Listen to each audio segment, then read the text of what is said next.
Brilliance Audio presents Raven Lane by Amber Cowie, performed by Emily Sutton Smith.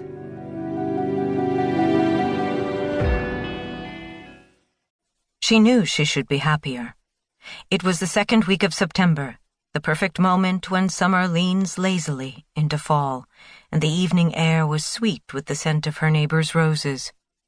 A bird sang softly high in the trees as Esme watched condensation form on the wine bottle. Each bead seemed compelled to gather the weight of the others, causing them all to fall. She blinked when her husband, Benedict, disturbed the progress of the drops by lifting the bottle to pour the last inch of wine into his glass, leaving hers empty. "Should we go in?"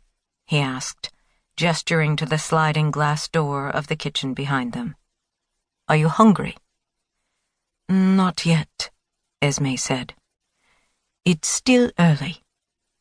Benedict smiled, shrugged, and raised his glass. Esme returned the smile, relieved at how natural it felt. She wished suddenly that the glow on their back deck from the slow touch of sunset could last forever. That time would stop now, in this moment. She began to speak, only to find him distracted by a burst of music from another house on Raven Lane.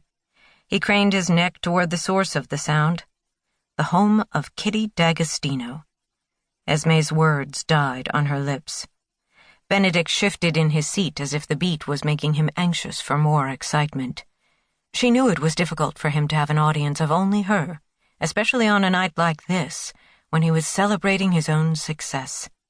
One of his modeling clients had just been asked to walk in a major designer's show at Paris Fashion Week.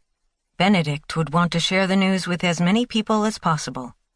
She knew that soon he would start making plans for an impromptu gathering of their friends on Raven Lane.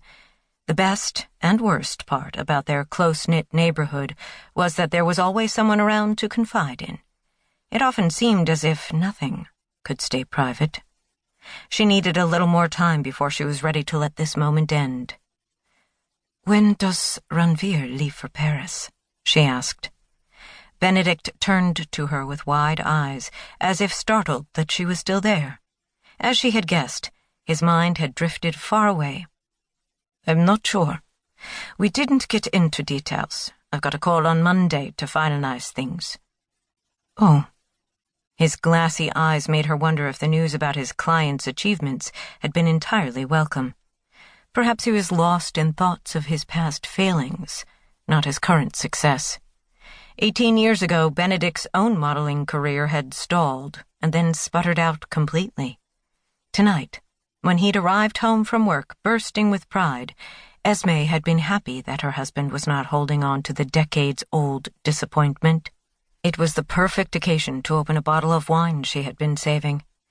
After a couple of glasses, however, her husband's pride had cycled to a mood that seemed slightly frantic. He tossed back the last of his wine, then let his eyes skim the bare skin of her shoulders and chest. "What should we do this evening? Zoe's away for the weekend. We have the house to ourselves." Esme smiled at the mention of their daughter, who was currently attending a science conference, the first of her senior year extracurricular activities. Zoe had been in school for only a week, and already her calendar was filling up. Benedict leaned toward her and ran his fingers up the inside of her leg to the hem of her light jersey dress. As his hand inched even higher, she fought the urge to leap from her seat. She shifted her knee instead. "We could invite people over," Esme said. Benedict stood up, and Esme winced as the metal legs of his chair scraped the cedar deck. She couldn't tell if he felt rebuffed or if the thought of being social had replaced his desire for sex. But it didn't matter. Her husband had moved on.